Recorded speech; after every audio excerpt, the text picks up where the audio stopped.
and welcome to Dispel Magic, the podcast where we overthink how the magic of D&D might shape your campaign setting in surprising and unexpected ways. I'm Benjamin, game designer and writer. My name's Dane. I'm a dungeon master, a podcaster, and a voice actor. Benjamin, do you like cartoons? Yeah, sure. Yeah. I do like cartoons. I grew up watching cartoons, but you know what? Kids love cartoons. Hey, kids love cartoons, don't they, though? They do. But you know what they don't like? Dead people? Dead people. Yeah, they don't like dead people very much. I was always really scared of pretty much anything, like horror, anything horror. Or even that part in Willy Wonka and the Chocolate Factory where they go through the tunnel and you see the bugs on people's faces. You ever see that one? Might have blocked that out. Probably. There's no earthly way of knowing which direction we're going. But I couldn't handle even the scariest or the mildest scares of things. And I didn't even like scary cartoons. And I love cartoons. Are you counting Ghostbusters in there? No. Okay, so it can have a scary thing It was as long goofy. as it's not. Yeah, right. The real Ghostbusters were goofy. We're talking about Animate Dead. We are talking about Animate Dead, though, aren't we? We're talking about Animate Dead. Ghostbusters was a dead giveaway. I shouldn't have said it. I apologize in advance and afterwards. You really let the ghost out of the bag with that one. Yeah, out of the sack. This one is a fun kind of intro spell to necromancy, right? This is...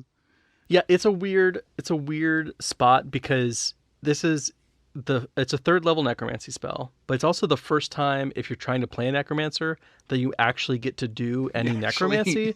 So like you've got to wait a very long time to actually do the thing you signed up to do. Mm-hmm. But yes, it's a fun spell. When you're starting new campaigns, what level do you usually start people at? Do you start them at level 1? It varies. If I start at level 1, I'm generally trying to shoot people through at least to level 3. Okay. And then I kind of slow down a little bit for 4 and 5, but I'm still not waiting a long time to get them to 5. I would say first through third is 1 session each level. Yeah, that's nice. Getting to fourth is maybe 2 sessions. Getting to fifth is maybe 2 more sessions. Yeah, that makes sense. That's about as long as I would want to take. I've heard both level 1, but I've often heard people starting at level 5. So if you wanted to be a necromancer, you could do this right off the bat if you were starting at level 5, right? If you were starting at level. Cool. Well, let me run down the spell. This spell creates an undead servant. Choose a pile of bones or a corpse of a medium or small humanoid within range. Your spell imbues the target with a foul mimicry of life, raising it as an undead creature. The target becomes a skeleton if you choose bones, or a zombie if you choose a corpse. The GM has the creature's game statistics. On each of your turns, you can use a bonus action to mentally command any creature you made with this spell if the creature is within 60 feet of you. If you control multiple creatures, you can command any or all of them at the same time, issuing the same command to each one. You decide what action the creature will take and where it will move during its next turn. Or you can issue a general command, such as to guard a particular chamber or corridor. If you issue no commands, the creature will only defend itself against hostile creatures. Once given an order, the creature continues to follow it until its task is complete. The creature is under your control for 24 hours, after which it stops obeying any command you've given it. To maintain control of the creature for another 24 hours, you must cast this spell on the creature again before the current 24-hour period ends. This use of the spell reasserts your control over up to 4 creatures you have animated with this spell, rather than animating a new one. When you cast this spell using a spell slot of 4th level or higher, you animate or reassert control over 2 additional undead creatures for every slot above 3rd. Each of the creatures must come from a different corpse or pile of bones. I love how much this spell reads like a contract. Like as you were reading it.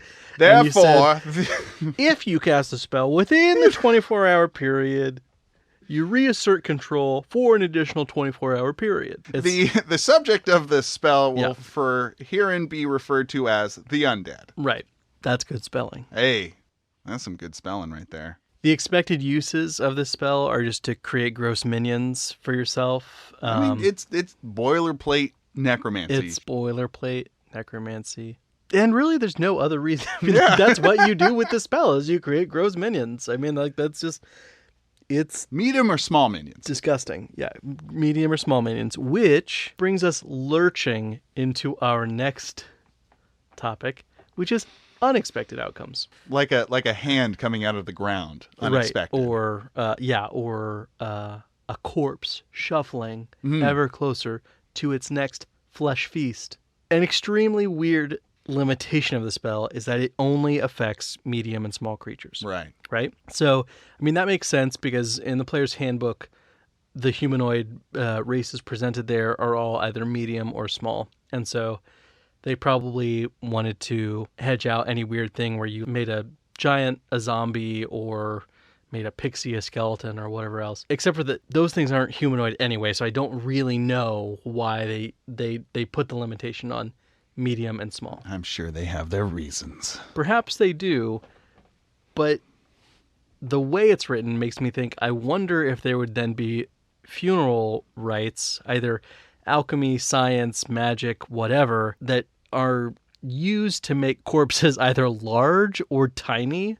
Probably tiny, huh? Well, I mean, Probably if you're a smaller. medium creature, you'd probably, it might be easier to make it large. I mean, Right, to get it just over that threshold. Right. What I think is funny is that over the years they've noticed, these real big ones don't come back. And these real tiny ones don't come back either. Because, the people of the world aren't thinking mechanically, but they're noticing over the years that whatever giants can't do it. I think if you can cast the spell, you probably know the parameters. Oh, you're just feeling it. Magic. Yeah, like magic what, sense like is what tingling. Yeah, or if you're a wizard, like there's probably like diagrams in your sure. spell book of like it has to be this big or something in between to work. I mean, there's like other spells that could prevent a creature from coming back to life, but if you had a way of just permanently making a corpse large or tiny, Right. then you don't have to worry about an undead uprising. Which is really the thing that this could lead to, right? Right. There's no cost for components. You just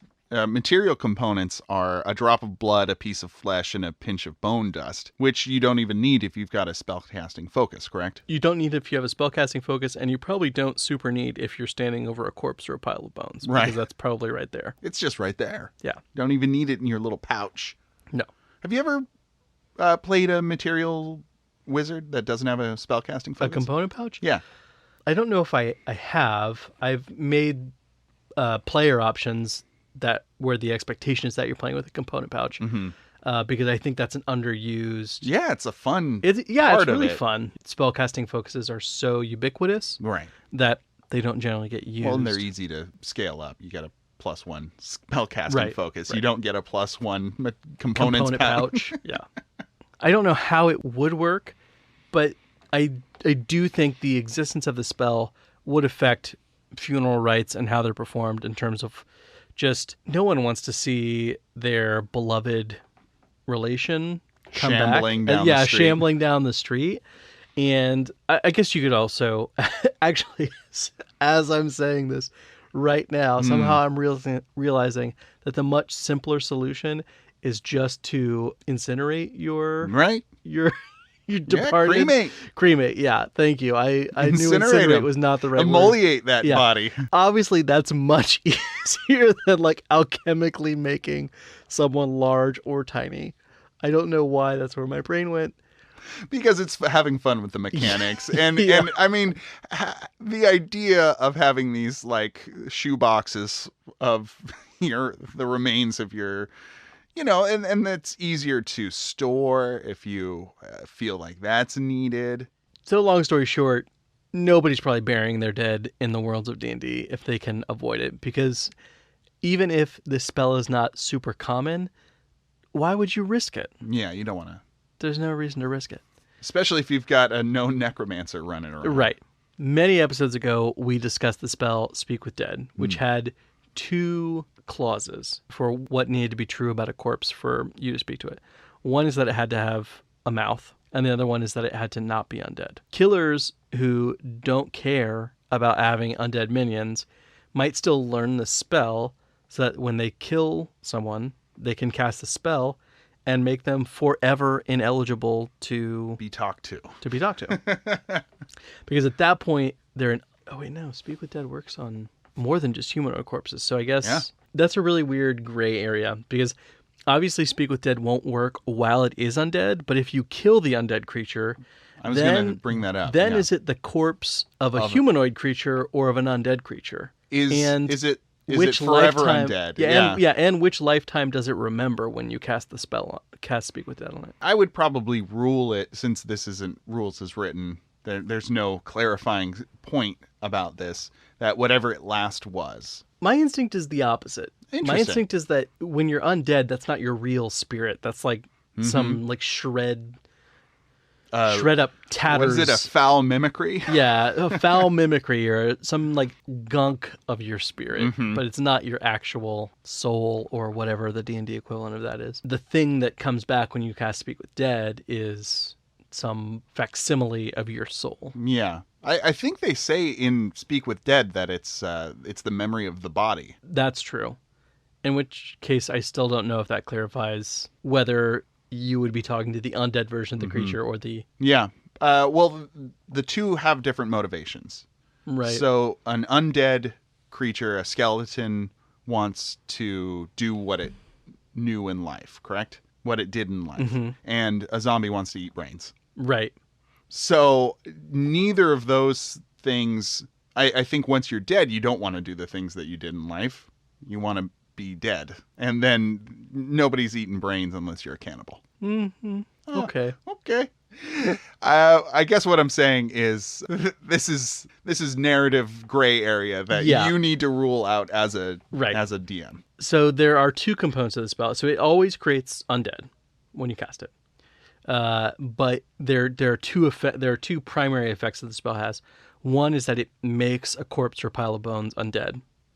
And the second is that it puts that undead pile of bones or corpse under your control for 24 hours. Okay. While you maintain control over the undead, you have more ability to direct them, obviously, in terms of what they do. They're essentially charmed. Super charmed, because you're not... Yeah. It's not that they're treating you as a friendly acquaintance or that they like you. It's that they have to do what you tell them to do. Compelled. Yeah, they're compelled to do what you want them to do. In this version of the spell, where they're under your control... And it's worth bearing in mind, zombies have an intelligence of 3, skeletons of 6. But although the spell is unclear about whether they're interpreting your commands through the limited understanding of their intelligence ratings or if that's perfectly understood. If we assume that they're interpreting it through their intelligence ratings, one thing that comes up is that it makes me think, you and I have discussed a lot of new bureaucracies that might spring up. It's a common trope for us. With all these spells. Skeletons would probably be reasonably... I mean, they can rubber stamp things with an intelligence of 6. Like if you run a bank, you could hire a skeleton to just sit there and watch people for an hour to make sure they aren't charmed and rubber stamp the contract when it's done. This is our shortcut through all the red tape that we've created. Right. Yeah, is that you just staff it with skeletons. Skeletons who were bureaucrats in their life. There you go. That'll help anyway. I also thought that there's a lot of weird spell combos that could potentially be set up. The first thing that comes to mind is Magic Mouth, but I think there's probably a lot more in that while a corpse is a corpse or a pile of bones is a pile of bones, it's an object. So you could cast something like Magic Mouth on it. But then once you animate it, it's a creature. So it's no longer eligible to be targeted by those spells, but it's not clear to me that those spells end. If you wanted to, you could sing a song. You could cast Magic Mouth on a skull, sing a song, and then raise that pile of bones as a skeleton and have it walk around, and it just sings that song to everybody. A one-man skeleton band. Yeah. Yeah. Yeah. That's fun. There's probably more practical applications to that than like the a Magic Bluetooth Mouth speaker. Yeah. And then you color its teeth blue, and then you really start getting... There you go. It's the original Bluetooth speaker. You paint these skeletons teeth blue, and that's kind of your gimmick as a necromancer, is that... You've got singing skeletons. Blue teeth. Blue teeth. Hey everybody, Dane here, just wanting to say thank you for all the support you've given us through your downloads, your messages, tweets, and of course sharing the show with others. Word of mouth is the best way for us to grow, along with you rating and reviewing Dispel Magic on whatever podcasting app you use. Benjamin and I would also like to invite you to pledge to our Patreon. You can vote there on future shows, receive weekly show notes, access monthly secret shows, and gain access to our patron-only Discord channel. Thanks again for listening, and as always, happy spelling.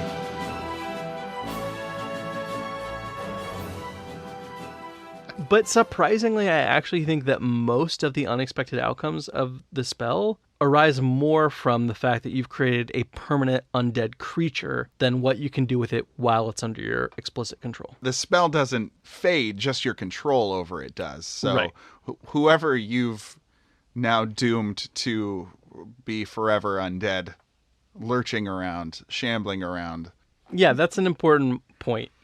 You lose the control over the undead within 24 hours, but that undead persists indefinitely, like until it's killed, I guess, because I don't know how long it takes bones to turn to dust, but I guess a that's long time if Yeah, video games have but told also me I don't know anything. how long. Like, does that still apply once something's a skeleton? Mm-hmm. Like, is it still decaying, or do the necromantic magics that make it a skeleton Hold it stop together. that? Right. Well, that's besides the point. The primary thing that I'm getting at here is that whether it's indefinitely because necromantic magics keep the skeleton from ever decaying or not, these things are around for a very long time. Mm-hmm. You could do a lot of things with moving creatures of limited intelligence that don't require any sustenance or rest. A really basic example of this is that you can use it in defense of a castle. You dig a big old ditch Oh boy. around your castle. Instead of filling it with water and alligators, as you do, you instead classic. you instead fill it with corpses and piles of bones, and then raise them, and you've suddenly got this kind of horde of undead, A moat of bones. a moat of bones. Your enemies that try to go across it, if they're like laying down ladders, you can just kick those ladders down, and suddenly your enemies are having to deal with the hundreds of undead that you've raised and forgotten in this moat of bones around your castle. Well, besides having just a entire death trough around your house, you can have these kind of automatic pilots doing any number of things, right? Yeah, I mean, one of the first things that made me think of was teleportation circle. Mm-hmm. And we talked about a perpetual motion machine that you could maybe create using that. The infinite hell loop. Yeah, the infinite hell loop. Right. With IHL. The IHL. The infamous, Infinite. world-known IHL. Tell your friends. Yeah, tell your friends. But with undead creatures, you can, especially if they're necromantically perfectly preserved so that they're not going to just decay on their own, you really can build essentially a perpetual motion device or a infinite energy machine, because you could just have them constantly turning a wheel that's generating mechanical power, which could either be used for its mechanical power or converted into electricity if your D&D setting is one that has electricity in it. So hamsters are too small, but you could use people to run your hamster wheel. Right. Yeah, your electricity generating hamster wheel that you've designed for hamsters for some reason and are now using on human corpses. Yeah. The magic runs itself. What would keep them from just sitting down, though, I guess, is like, why are they still running? Yeah, so I think there's two answers to that question, and the two answers depend on whether it's a zombie or a skeleton. Okay. The monster manual isn't super clear about what would motivate a zombie to get up and do something, but I think if we infer from pop culture, they tend to brains. just want meat. Meat and brains. Yeah. Well, Brains is like from the 1970s. Is it? Right? In no zombie movies since the 70s, they've just eaten meat. Yeah. Right? No, you make a good They're just point. they're just like biting people. Most of my zombie knowledge comes from the game Plants vs. Zombies, where they did want brains. If any of you have touched on media that exists for adults around zombies, you're probably aware they just eat meat. In that context, putting like a halfling on, like just suspending a halfling from the ceiling and had them just push, but every time they're pushing on this wheel to get to the halfling, they're also moving the halfling around. So the halfling just kind of has to sit there. Like his shift is just hanging in this swing from the ceiling. Harness. Yeah, hanging in a harness from the ceiling, like eating a sandwich or doing whatever he wants to do. Sudoku. Yeah, Sudoku. Probably a Sudoku book. Probably a whole book of it. Yeah. You got a long day. It's a long shift. You have to have halflings in shifts. I want to talk about skeletons, but also the behavior of skeletons goes into a whole lot of other stuff, so we'll jump into that.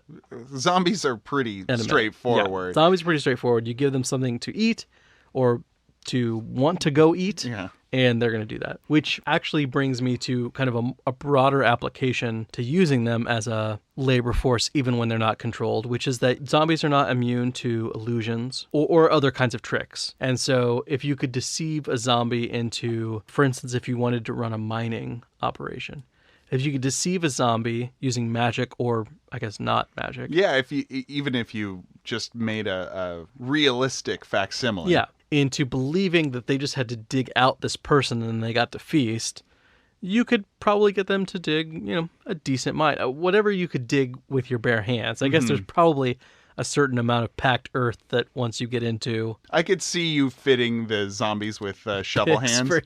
Picks for hands. That's pretty gross. Nothing too dangerous, because then if you get too close, then they've got these Wolverine claws on the end of their hands that they're going to come at you with to get your meat.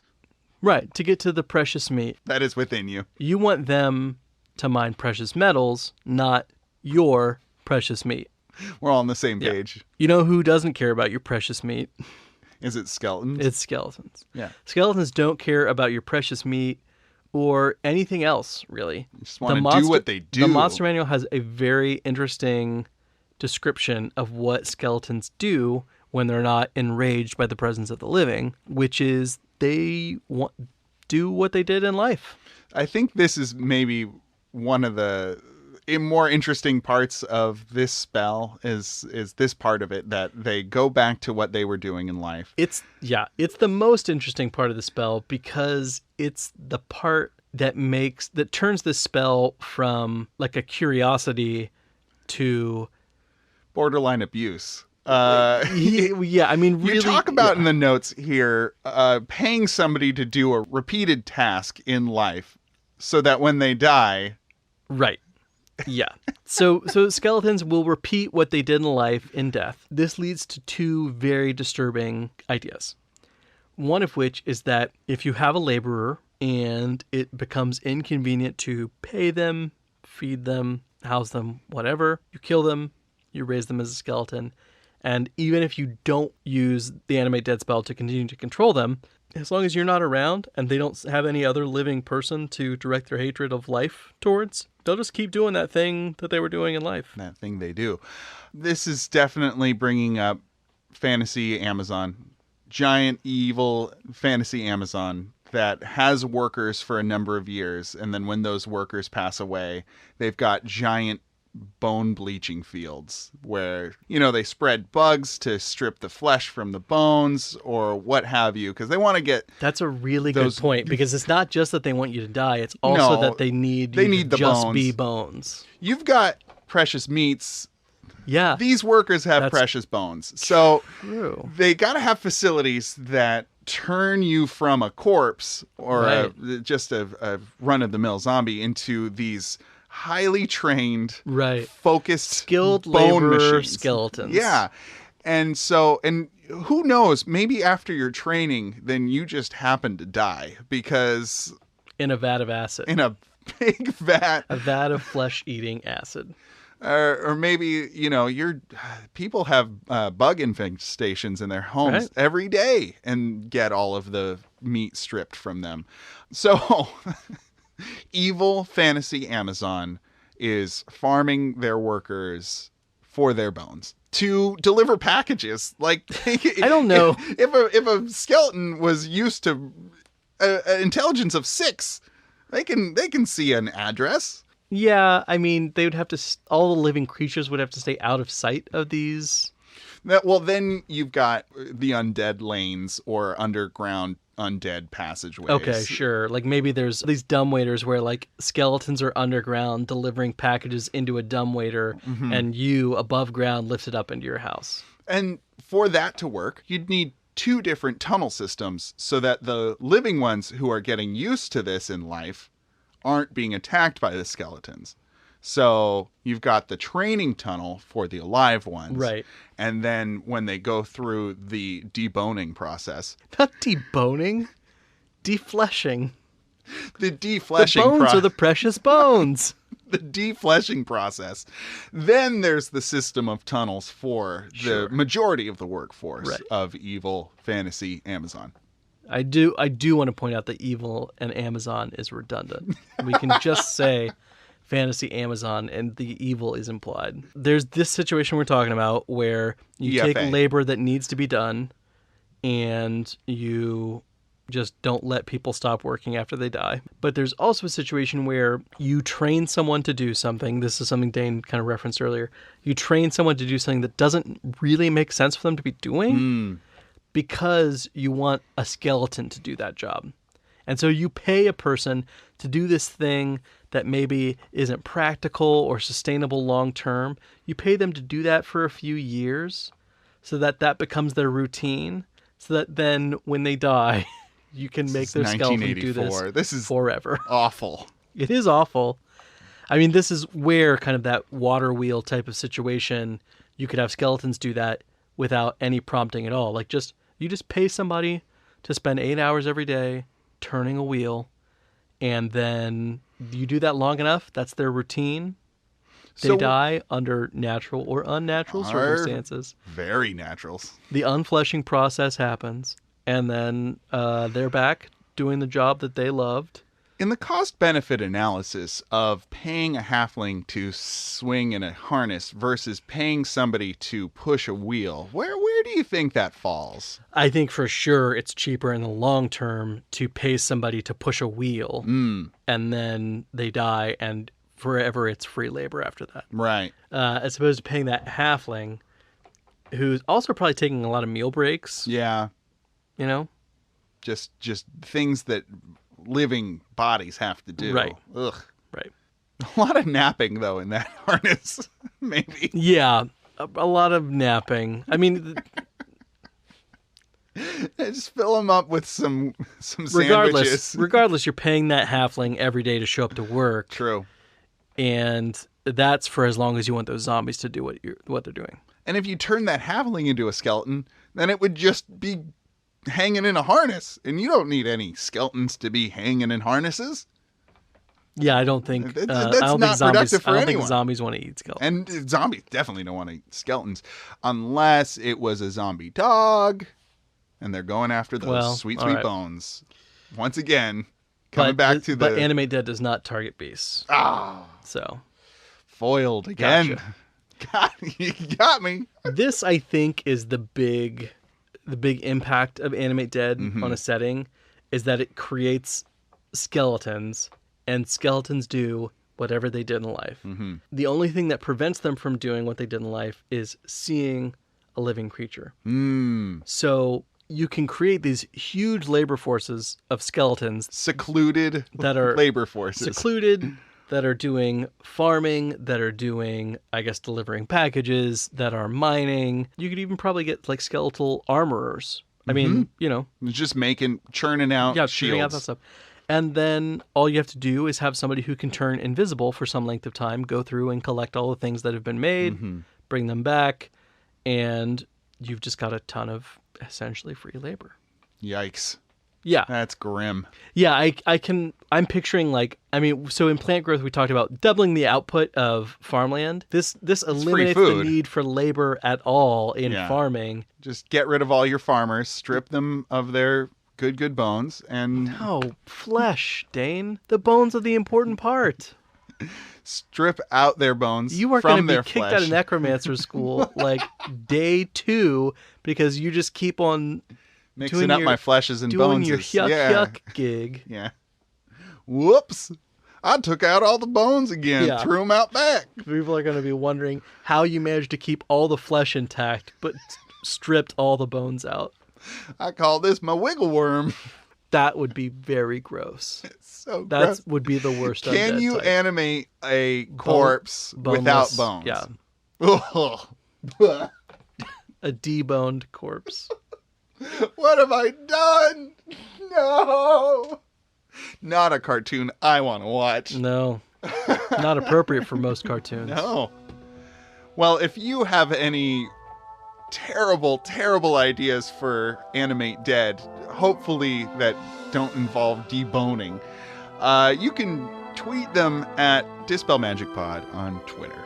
Benjamin, where can people find you? You can find me at Sterling Vermin or on the internet at sterlingvermin.com. And you can find me on Twitter at Dane in Danger. Thanks so much for listening. We'll see you again after your next long rest.